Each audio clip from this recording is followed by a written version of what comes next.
Salam, kanalıma xoş gəldiniz. Bu videomda sizlərlə yumurta formasında şam hazırlayacağım. Öncədən istifadə etdiyim yumurtaların baş hissəsindən biraz sındırıb içərisini çıxarmışdım və qabıqlarını yuyub saxlamışdım. İndi isə belə zubatiskaya yorğan ipindən bağladım, yumurtanın içərisinə salladım. Yumurtanı da belə balaca armud stəkanların içərisinə qoydum. Fərqli balaca qablara qoya bilərsiniz.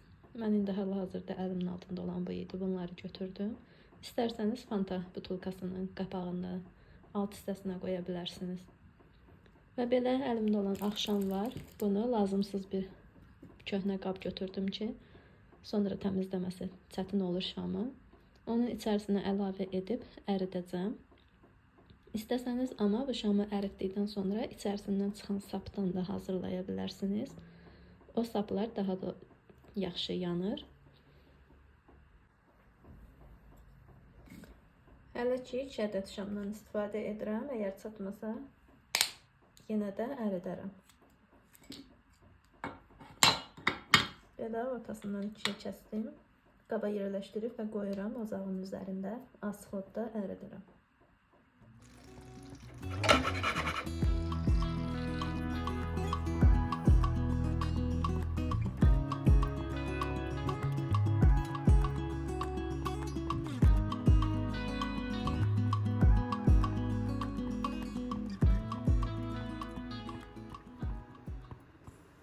Məndə gördüyünüz kimi şamların hamısı ağdır. Onun üçün belə qida boyası ilə yoxlamaq istədim. Amma alınmadı. İçində qovrulub qalır. Həll olmur. Sonra isə suya qatıb əlavə etdim. Suya qatdığım içərisində dondu. Yenə də rəngi çıxmadı. Əgər indi başqa bir rənglə vermək olursa, onu mənim məlumatım yoxdur. Mən əlimdə olan bunlarla yoxladım. Alınmadı. Amma şirniyyat üçün olan zərdən istifadə etdim. Zərlə heç bir şey olmadı. Parıltısını verdi. Belə biraz zərdən qatdım. Sonra isə yumurtaların içine əlavə edirəm. Bir də əlavə edib biraz gözləyirəm. Soyuduqca şam aşağı enir. Sonra təkrardan yenə üzərinə əlavə edirəm ki, yarım olmasın, bütöv alınsın. Məndə rəngli şam bir ədəd keçən ildən qalan səməni şamıdır. Yarı hissəsi qalmışdı. Onu əritdim. Çox gözəl rəngi oldu və çox da gözəl alındı. Rəngli şamlı daha gözəl olur. Deməyim odur ki, bir də belə stəkanda şamım var idi. İşlətmişdim, artıq yarı qalmışdı, lazımsız idi. Onu da təkrardan əridib üzərinə ağ tökdüm. 2 rəng oldu və maraqlı da göründü. Bir də ki, əlbəttə yumurta formasında olan şamlar satışda var. Qiyməti bir qədər bahadır. Amma evdə əridib qalan şamlar olur, lazımsız şamlar olur.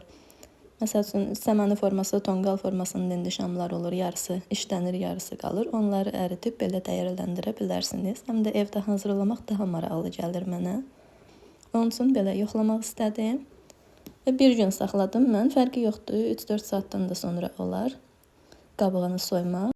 Mən bir gün saxladım, sonra isə qabığını belə soyuram. Qabığı da çox asanlıqla soyulur, heç çətinlik çəkmədim. Və altlarının oturması üçün belə butulka qapaqlarından istifadə etdim. İstərsəniz biraz bıçaqla ovub otuzdurmaq da olar, amma belə daha asan gəldi mənə. Və zər belə gördüyünüz kimi üzərində çox gözəl görsənir. Hazırlanmağı da çox asandır. Sizlər də hazırlayın, öz bayram süfrələrinizi bəzəyin. Mən bütün Novruz bayramına aid olan hazırlıqları çox sevirəm və bir çoxunu da özüm evdə etməyə çalışıram. Sizlər də hazırlayın, evdə uşaqları özünüzü sevindirin. Bir ədədinin mən belə üzərini dırnaq boyası ilə boyadım. Çox da qəşəng tutdu. Rəngi də gözəl oldu. Siz istərsəniz elə də edə bilərsiniz və yaxud əlinizdə olan başqa boyalar varsa, az-az onlarla da yoxlayıb, əgər rəngi çıxanı olsa, elə də hazırlaya bilərsiniz. Və yaxud rəngli şamınız varsa, ən gözəlidir. Rəngli şama heç bir ehtiyac yoxdur. Sadəcə əridin, forma verin.